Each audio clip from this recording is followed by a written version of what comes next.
என் அன்பு தமிழ் சொந்தங்களுக்கு வணக்கம். வெஜ் அண்ட் நான்வெஜ் சேனலில் இன்றைக்கி நம்ம இட்லி பொடி எப்படி பண்ணுறதுன்னு பார்க்கலாம். இது வரைக்கும் என் சேனலை சப்ஸ்கிரைப் பண்ணாமல் இருந்தால் இந்த ரெட் கலர் சப்ஸ்கிரைப் பட்டனை கிளிக் பண்ணுங்கள்.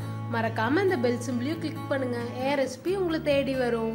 அதுக்கு தேவையான இன்க்ரீடியன்ஸ்லாம் எடுத்து ஃபஸ்ட் நம்ம தனித்தனியாக ட்ரை ரோஸ்ட் பண்ணிக்கலாம். பேன் வச்சு பேன் சூடானதும் 1/4 கப் அளவுக்கு கடலைப்பருப்பு சேர்த்துடலாம்.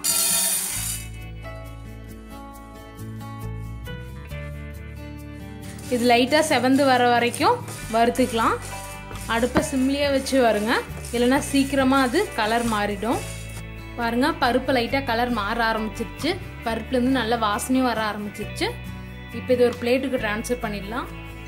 அதே பேனில் 1/2 கப் அளவுக்கு உளுந்து, இதையும் பொன்னிறமாக வறுத்துடலாம்.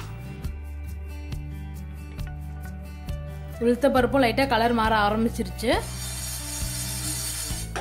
உளுத்தம்பருப்பு ஈவனாக எல்லா இடத்துலையும் கோல்டன் கலர் வந்தோன்னா நம்ம இதை பிளேட்டுக்கு மாற்றிடலாம். அதே பேனில் 1 டேபிள் ஸ்பூன் அளவுக்கு எள்ளு சேர்த்துடலாம். அது இந்த சூட்லேயே நல்லா வெடிக்க ஆரம்பிக்கும். வெடித்தோன்னே எடுத்து ஒரு பிளேட்டுக்கு மாற்றிடலாம். இதோ பாருங்கள், எல்லாம் ஒவ்வொன்றா வெடிக்க ஆரம்பிக்குது. எள்ளு எல்லாம் பொரிஞ்சிருச்சு. இப்போ இதை ஒரு பிளேட்டுக்கு மாற்றிடலாம்.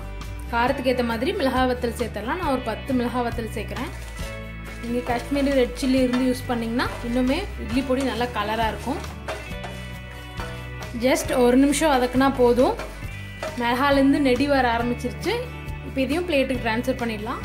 ஃபைனலாக கொஞ்சமாக கருவேப்பிலை, இதை தண்ணியில் அலசி நல்லா காய வச்சு எடுத்திருக்கேன். இதையும் ஜஸ்ட் ட்ரை ரோஸ்ட் பண்ணிக்கலாம், நல்லா மொறுமொறுன்னு வர வரைக்கும்.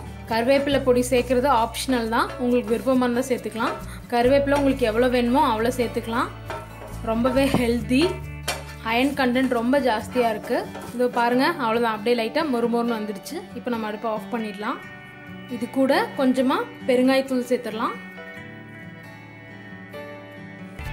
இது நல்லா ஆறுனதுக்கப்புறம் கூடவே தேவையான அளவுக்கு உப்பு போட்டுருங்க. ஒரு மிக்சி ஜாரில் சேர்த்து கொரகொரப்பாக அரைச்சி எடுத்துக்கலாம். இட்லி பொடி கொரகொரப்பாக இருந்தால் தான் நல்லாயிருக்கும். இந்த மாதிரி கொரகொரப்பாக அரைச்சி எடுத்துக்கோங்க. ரொம்ப பவுடராக அரைக்க வேணாம், அது நல்லா இருக்காது. கொஞ்சம் கொரகொரப்பாக இருந்தால் தான் நல்லாயிருக்கும். இதை ஒரு பாக்ஸில் எடுத்து ஸ்டோர் பண்ணுறதுக்கு முன்னாடி தோசையோ இட்லியோ செஞ்சு அதை எண்ணெய் ஊற்றி தொட்டு சாப்பிட்டு பாருங்கள். உப்பு பத்தலைனாலும் போட்டுக்கலாம், அல்லது காரம் பத்தலைனா கூட நீங்கள் வரமிளகாய் தூள் கூட ஆட் பண்ணி மிக்சிலே ஒரு டைம் விட்டிங்கன்னா மிக்ஸ் ஆகிடும். அதுக்கப்புறம் எடுத்து ஒரு பாட்டிலில் ஸ்டோர் பண்ணி வச்சுக்கலாம். இந்த ரெசிபியை உங்கள் வீட்டில் கண்டிப்பாக ட்ரை பண்ணி பார்த்துட்டு எப்படி இருந்ததுன்னு எனக்கு கமெண்ட்டில் போடுங்க. மறக்காமல் வெஜ் அண்ட் நான்வெஜ் சேனலை சப்ஸ்கிரைப் பண்ணுங்கள்.